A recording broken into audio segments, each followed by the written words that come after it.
بسم الله الرحمن الرحيم إن الحمد لله نحمده ونستعينه ونستغفره ونعوذ بالله من شرور أنفسنا ومن سيئات أعمالنا من يهده الله فلا مضل له ومن يضلل فلا هادي له وأشهد أن لا إله إلا الله وحده لا شريك له وأشهد أن محمدا عبده ورسوله صلى الله عليه وعلى آله وصحبه وسلم تسلیما كثيرا ثم اما بعد. جیسا کہ ساتھی جانتے ہیں کہ ہم نے شیخ الاسلام محمد بن عبد الوہاب رحمہ اللہ کی کتاب التوحید کی شرح کے دروس شروع کیے تھے، اور ہم اس سلسلے میں شیخ صالح الفوزان حفظہ اللہ کی شرح الملخص فی شرح کتاب التوحید سے پڑھ رہے تھے. اس کا مقدمہ اور اس کی تشریح گزر چکی ہے. آج انشاءاللہ اس کا باب نمبر 1 توحید کی فضیلت اور اس کا گناہوں کی بخشش کا سبب ہونا ہم پڑھیں گے. شیخ الاسلام محمد بن عبد الوہاب رحمہ اللہ فرماتے ہیں، پہلا باب توحید کی فضیلت اور اس کا گناہوں کی بخشش کا سبب ہونا. اس کی شرح کرتے ہوئے شیخ صالح الفوزان حافظہ اللہ فرماتے ہیں، اس باب کی کتاب التوحید سے مناسبت، جب اس سے پہلے باب میں توحید کا وجوب اور اس کا معنی بیان ہوا، اب اس باب میں توحید کی فضیلت، اس کے قابل ستائش آثار اور خوبصورت نتائج کی وضاحت ہوئی ہے، جن میں سے ایک گناہوں کی بخشش ہے، تاکہ اس کی ترغیب دی جائے اور اسے اپنانے کے لیے ابھارا جائے. باب کا لغوی معنی مدخل کا ہوتا ہے، اور اصطلاحی طور پر علم کا ایسا مجموعہ جس کے تحت غالباً فصول اور مسائل ہوتے ہیں.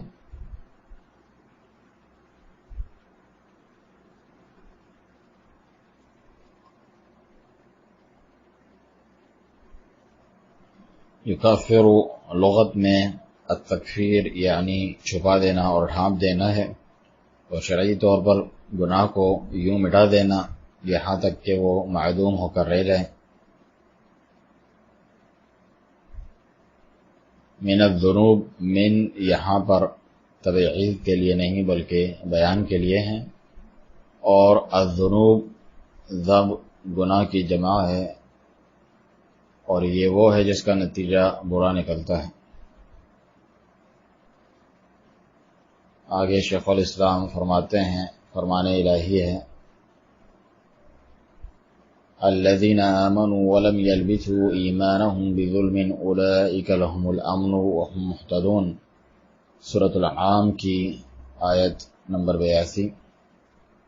جو لوگ ایمان لائے اور اپنے ایمان کو ظلم یعنی شرک سے آلودہ نہیں کیا، انہی لوگوں کے لیے امن ہے اور وہی ہدایت یافتہ ہیں.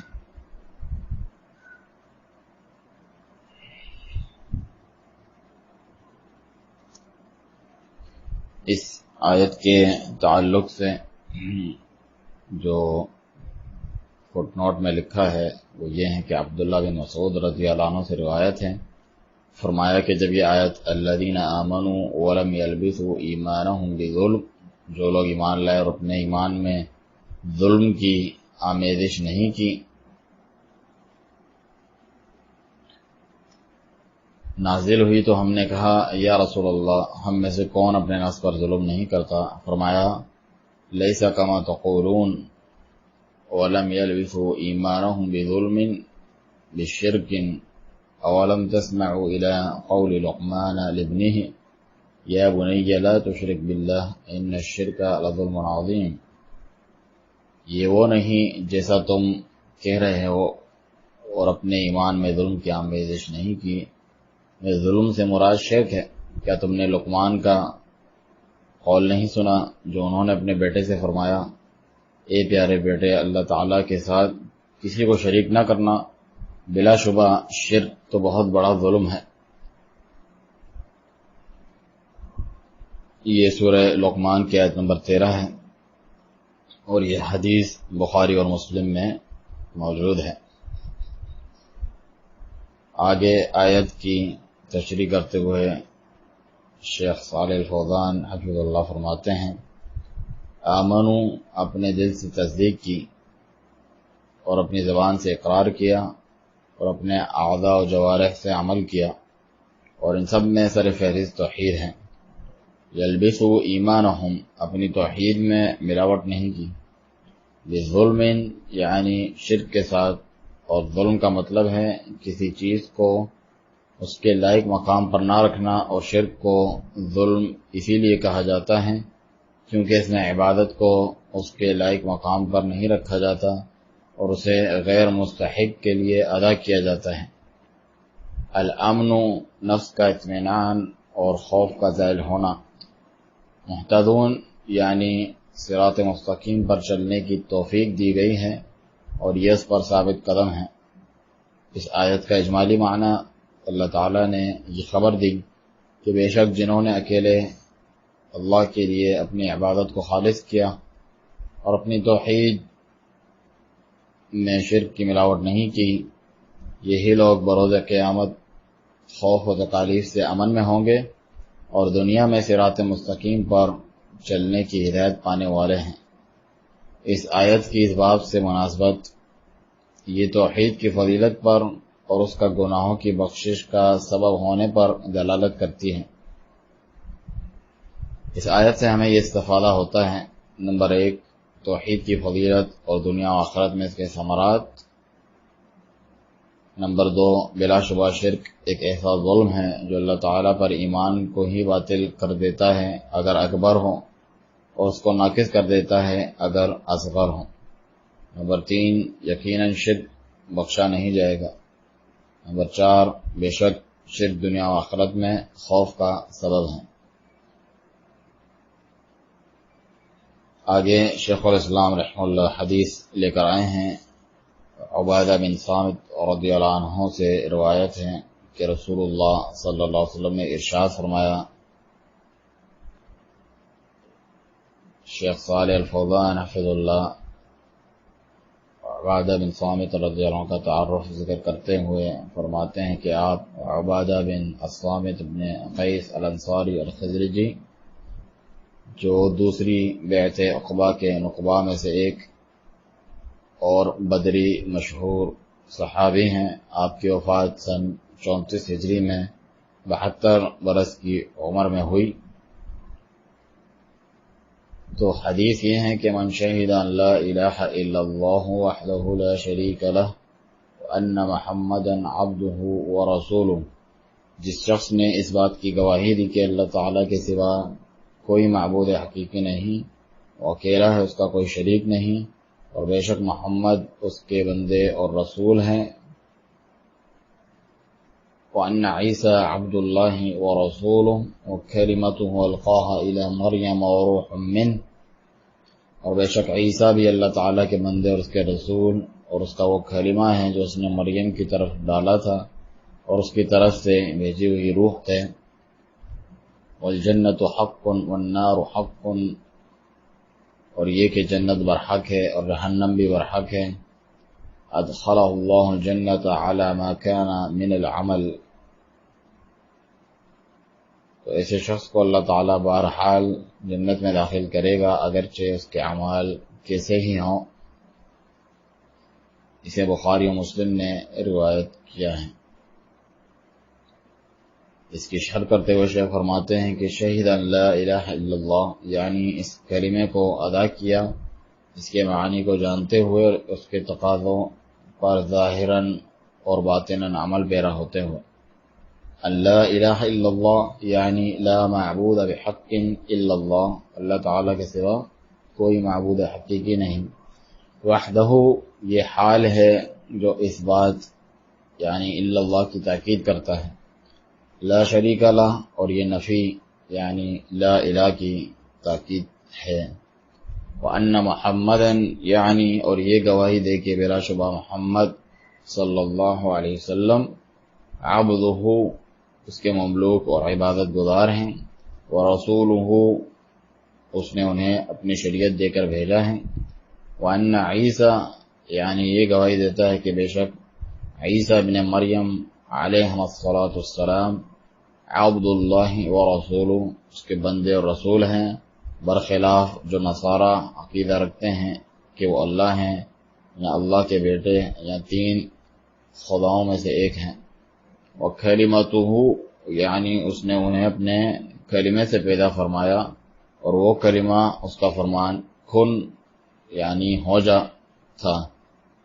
القاها الی مریم، اس کلمے کو جبرائیل علیہ السلام کے ذریعے ان کے پاس بھیجا، پس انہوں نے اس کی تخلیق کردہ روح کو اللہ کے اذن اور اجازت سے ان کے اندر پھونکا۔ وروح، یعنی بے شک عیسیٰ علیہ السلام ان روحوں میں سے ایک روح تھے جنہیں اللہ تعالیٰ نے پیدا فرمایا۔ منہ یعنی خلق و ایجاد کے اعتبار سے اس کی طرف سے تھے، جیسا کہ اللہ تعالیٰ کا فرمان ہے سورۃ الجاثیہ آیت نمبر 13 میں، وَسَخَّرَ لَكُم مَّا فِي السَّمَاوَاتِ وَمَا فِي الْأَرْضِ جَمِيعًا مِّنْهُ، اور اس نے تمہارے لیے جو کچھ آسمانوں میں ہے اور جو کچھ زمین میں ہے سب کو اپنی طرف سے مسخر کر دیا۔ والجنت حق والنار حق، یعنی یہ گواہی دی کہ بے شک جنت اور جہنم جن کے بارے میں اللہ تعالیٰ نے اپنی کتاب میں خبر دی ثابت ہیں اور ان میں کوئی شک نہیں۔ ادخلہ اللہ الجنہ، اللہ تعالیٰ اسے جنت میں داخل فرمائے گا۔ یہ سابقہ شرط جو اس فرمان میں تھی کہ من شہدہ الی آخرہ، یعنی جس نے گواہی دی اور آخر تک جو حدیث ہے کا جواب ہے۔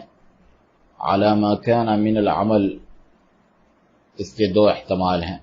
اول، اللہ تعالیٰ اسے جنت میں داخل کرے گا اگرچہ اس کی طرف سے تقصیر و کوتاہی ہوگی اور اس کے گناہ ہوں گے، کیونکہ بے شک موحد کے لیے لازمی ہے کہ وہ جنت میں ضرور داخل ہوگا۔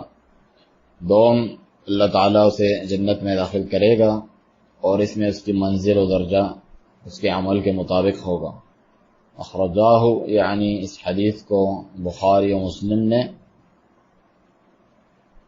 اپنی صحیح میں روایت کیا، جو کہ قرآن مجید کے بعد صحیح ترین کتابیں ہیں۔ اس حدیث کا اجمالی معنی، رسول اللہ صلی اللہ علیہ وسلم نے ہمیں خبر دی اور توحید کا شرف و فضیلت ہمارے لیے واضح فرمایا کہ جو کوئی شہادتین کا اقرار کرتا ہے، ان کے معانی کو جانتے ہوئے اور ان کے تقاضوں پر ظاہراً و باطناً عمل پیرا ہوتے ہوئے، اور ان 2 انبیاء کرام عیسیٰ و محمد علیہ السلام کے تعلق سے افراط و تفریط سے اجتناب کرتا ہے، بس ان دونوں کی رسالتوں کا اور اللہ تعالیٰ کے بندے ہونے کا اقرار کرتا ہے، اور یہ کہ انہیں ربوبیت کے خصائص میں سے کچھ بھی حاصل نہیں، اور ساتھ میں جنت و جہنم کا پختہ یقین رکھتا ہے، تو اس کا آخری انجام و ٹھکانہ جنت ہوگا، اگرچہ اس سے شرک کے علاوہ دیگر گناہ سرزد ہوئے ہوں۔ اس حدیث کی اس بات سے مناسبت اس میں توحید کی فضیلت کا بیان ہے، اور یہ کہ بلا شبہ یہ جنت میں داخلے اور گناہوں کی بخشش کا سبب ہے۔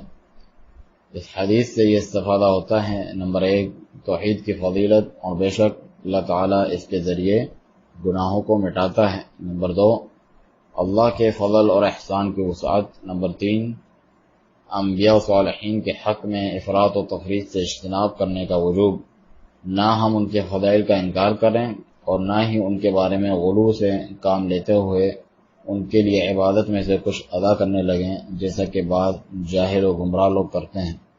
نمبر 4 بے شک عقیدہ توحید تمام کفریہ ملتوں کی مخالفت کرتا ہے، خواہ یہود ہوں یا نصارہ، بت و اوثان پرست اور دہریے لوگ۔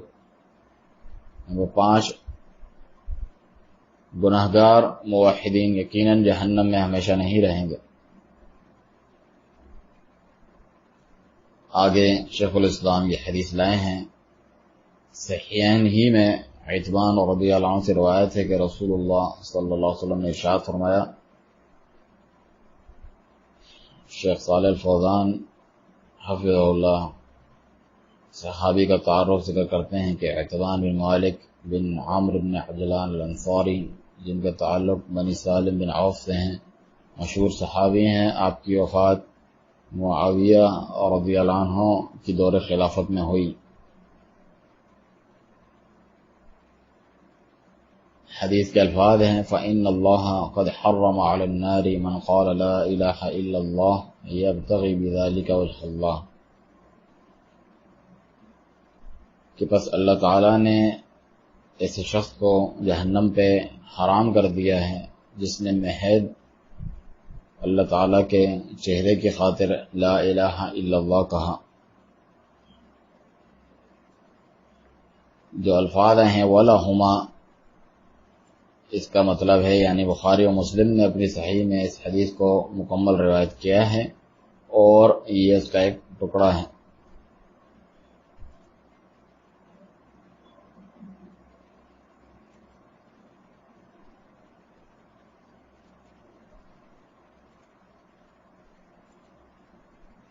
حرم علی النار، تحریم کا مطلب ہے منع کرنا، یعنی آگ کو منع کر دیا گیا ہے کہ وہ اسے چھوئے۔ یبتغی بذلک وجہ اللہ، یعنی اپنے دل کے اخلاص کے ساتھ، اور اسی پر اس کی موت ہوئی، اس نے نفاق کے طور پر اسے نہیں کہا تھا۔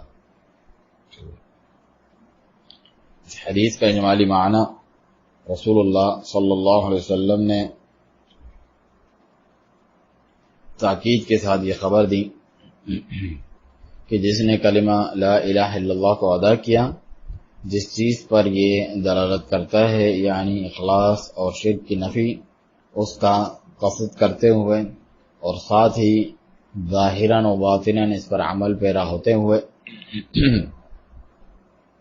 اور اسی حال میں اس کی موت واقع ہو جائے تو بروز قیامت اسے آگ نہ چھوئے گی۔ اس حدیث کی اس باب سے مناسبت یقیناً اس میں واضح طور پر دلالت ہے توحید کی فضیلت پر، اور یہ کہ جس کی اس پر موت ہو تو اسے یہ آگ سے نجات دلانے اور گناہوں کی بخشش کا موجب ہے۔ اس حدیث سے ہمیں استفادہ ہوتا ہے، نمبر 1 توحید کی فضیلت، اور بے شک یہ آگے جہنم سے بچاتی اور گناہ بخشواتی ہیں۔ نمبر 2 ایمان کے لیے یہ کافی نہیں کہ بغیر دل کے اعتقاد کے محض زبان سے ادا کیا جائے، جیسا کہ منافقین کا حال ہوتا ہے۔ اسی طرح سے صرف اعتقاد ہو مگر زبان سے ادا نہ کیا جائے تو یہ بھی کافی نہیں، جیسا کہ متکبر و منکر لوگوں کا حال ہوتا ہے۔ نمبر 4 کامل اہل توحید پر آگ کا حرام ہونا۔ نمبر 5 بلا شبہ کوئی بھی عمل فائدہ نہیں دیتا جب تک وہ لوجہ اللہ خالص نہ ہو اور سنت رسول اللہ صلی اللہ علیہ وسلم کے مطابق برمبنی ثواب نہ ہو۔ نمبر 6 بے شک جو لا الہ الا اللہ کا اقرار کرے مگر ساتھ میں غیر اللہ کو بھی پکارتا ہوں تو اسے یہ فائدہ نہیں دے گا، جیسا کہ آج قبر پرستوں کا حال ہوتا ہے کہ وہ لا الہ الا اللہ بھی کہتے ہیں مگر ساتھ ہی فوت شدگان کو بھی پکارتے ہیں اور ان کا تقرب حاصل کرتے ہیں۔ نمبر 7 اللہ تعالیٰ کے لیے صفت وجہ چہرے کا اثبات، جیسا کہ اس کی عظمت و جلالت کے لائق ہے۔ آگے شیخ الاسلام رحمہ اللہ یہ حدیث لائیں، ابو سعید خدری اور رضی اللہ عنہ سے روایت ہے، اور آپ کے تعارف میں شیخ فرماتے ہیں کہ آپ ابو سعید الخدری سعد بن مالک بن سنان الخزرجی الانصاری الخدری ہیں، جو کہ نسبت ہے ان کے اسی قبیلے کی طرف، جلیل القدر صحابی ہیں اور صحابی کے بیٹے ہیں۔ آپ نے نبی کریم صلی اللہ علیہ وسلم سے باکثرت احادیث روایت فرمائی۔ آپ کی وفات سن 74 ہجری میں ہوئی۔ تو آپ فرماتے ہیں کہ رسول اللہ صلی اللہ علیہ وسلم نے فرمایا، قال موسیٰ علیہ السلام یا ربی علمنی شیئا اذکرک بہ وادعوک بہ۔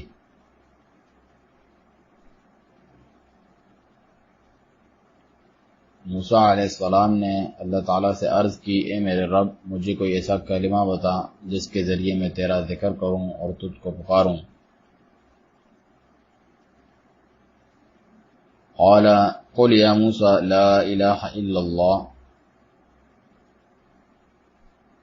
قال يا ربي كل عبادك يقولون هذا. اللہ تعالیٰ نے فرمایا اے موسیٰ کہو لا الہ الا اللہ. موسیٰ علیہ السلام نے فرمایا اے میرے رب یہ کلمہ تو تیرے سب بندے پڑھتے ہیں.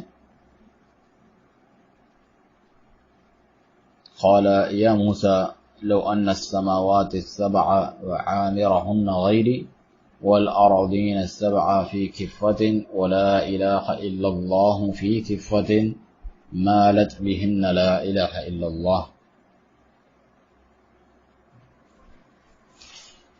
اللہ تعالیٰ نے فرمایا اے موسیٰ اگر ساتوں آسمان اور اس میں رہنے والے سوائے میرے اور ساتوں زمینیں ترازو کے ایک پلڑے میں ہو اور لا الہ الا اللہ دوسرے پلڑے میں ہو تو لا الہ الا اللہ ان سب سے وزنی ہوگا.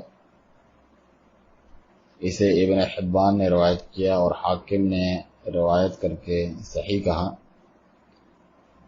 البتہ یہ حدیث ضعیف ہے.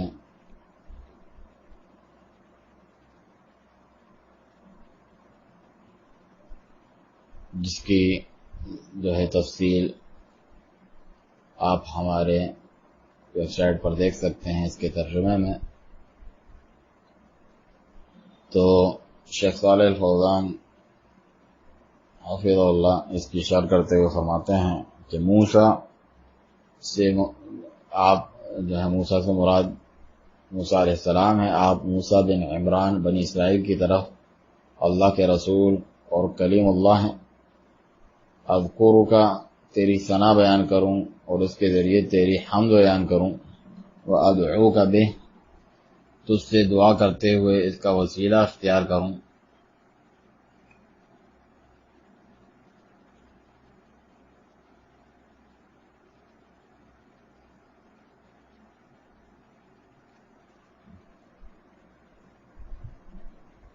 یقولون هذا یعنی یہ کلمہ تو سبھی کہتے ہیں. وعامرهن غیری جو اس میں بستے ہیں اللہ تعالیٰ کے علاوہ. فی کفۃ یعنی اگر یہ تمام مخلوقات ترازو کے دو پلڑوں میں سے ایک پلڑے میں رکھ دی جائیں جبکہ یہ کلمہ اس کے دوسرے پلڑے میں رکھ دیا جائے مالت بہن یعنی ان پر بھاری پڑ جائے گا. اس حدیث کا اجمالی معنی موسیٰ علیہ السلام نے اپنے رب سے طلب فرمایا کہ وہ انہیں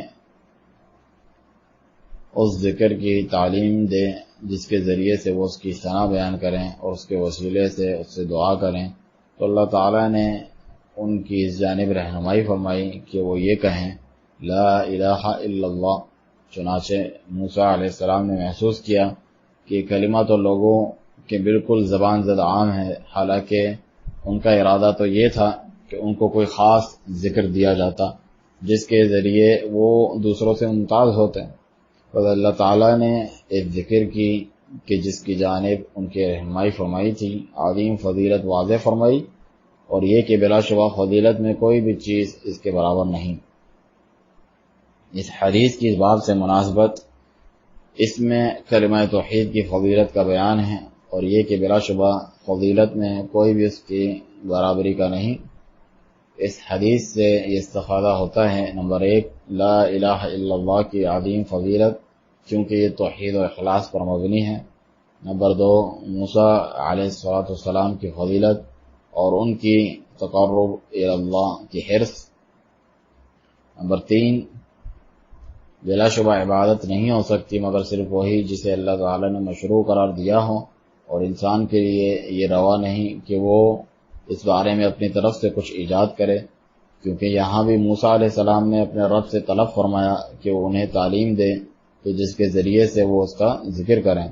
نمبر 4 بے شک جس بھی چیز کی جتنی شدت کے ساتھ اور زیادہ حاجت و ضرورت ہوتی ہے وہ اتنی ہی زیادہ دستیاب اور موجود ہوتی ہے.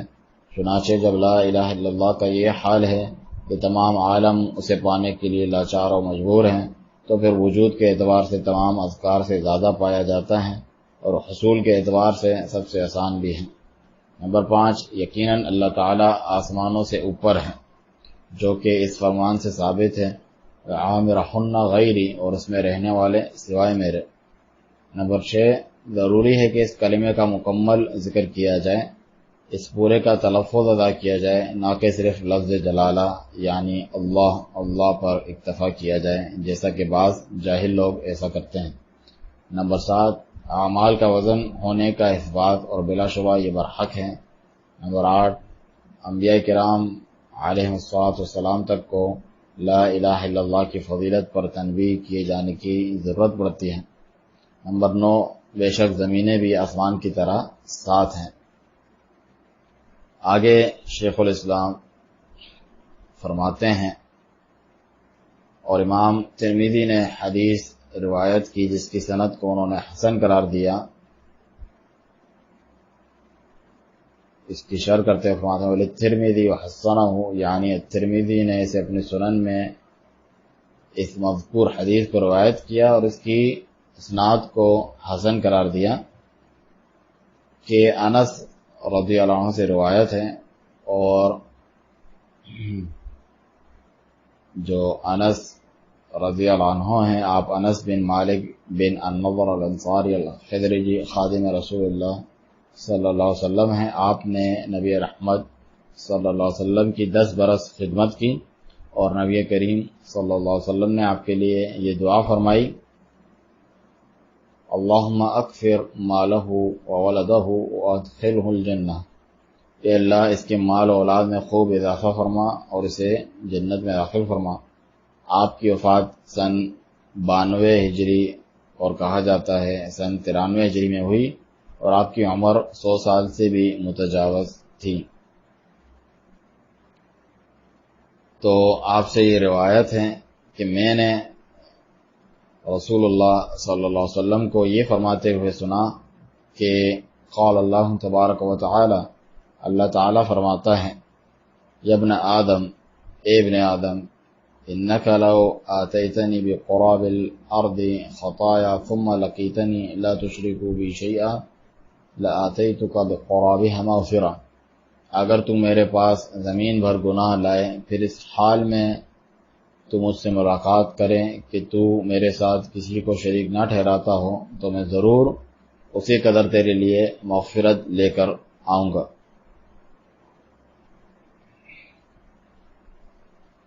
قراب کاف کی ضمہ کے ساتھ اور کسرہ کے ساتھ بھی کہا جاتا ہے، البتہ ضمہ کے ساتھ مشہور ہیں، جس کا معنی ہے مکمل بھر کے یا بالکل بھرنے کے قریب قریب۔ ثم لقیتنی لا تشرک بی شیئا، یعنی پھر تمہاری موت اس حال میں ہوئی کہ تم شرک سے بچے ہوئے تھے، یہ اس مغفرت کے وعدے کے حصول کے لیے شرط ہے۔ مغفرتاً الغفر کا لغوی معنی ستر، چھپا دینا، اور شریعت میں اس کا مطلب ہے اللہ تعالیٰ کا اپنے بندوں کے گناہوں اور خطاؤں سے تجاوز فرمانا۔ اس حدیث کا اجمالی معنی نبی کریم صلی اللہ علیہ وسلم نے اپنے رب عز و جل کے تعلق سے یہ خبر دی کہ وہ اپنے بندوں سے مخاطب ہوتا ہے اور ان کے لیے اپنے فضل و رحمت کی وسعت بیان فرماتا ہے کہ بلا شبہ وہ تمام گناہوں کو بخش دیتا ہے، اگرچہ کتنے ہی کیوں نہ ہوں، جب تک وہ شرک کے علاوہ اس سے کم تر ہوں۔ یہ حدیث اللہ تعالیٰ کے اس فرمان کی طرح ہے کہ فرمایا سورۃ النساء آیت 48 میں کہ ان اللہ لا یغفر ان یشرک بہ ویغفر ما دون ذلک لمن یشاء، بے شک اللہ تعالیٰ اس کو نہیں بخشے گا کہ اس کے ساتھ شرک کیا جائے، البتہ اس کے علاوہ جو گناہ ہیں جس کے لیے چاہے گا بخش دے گا۔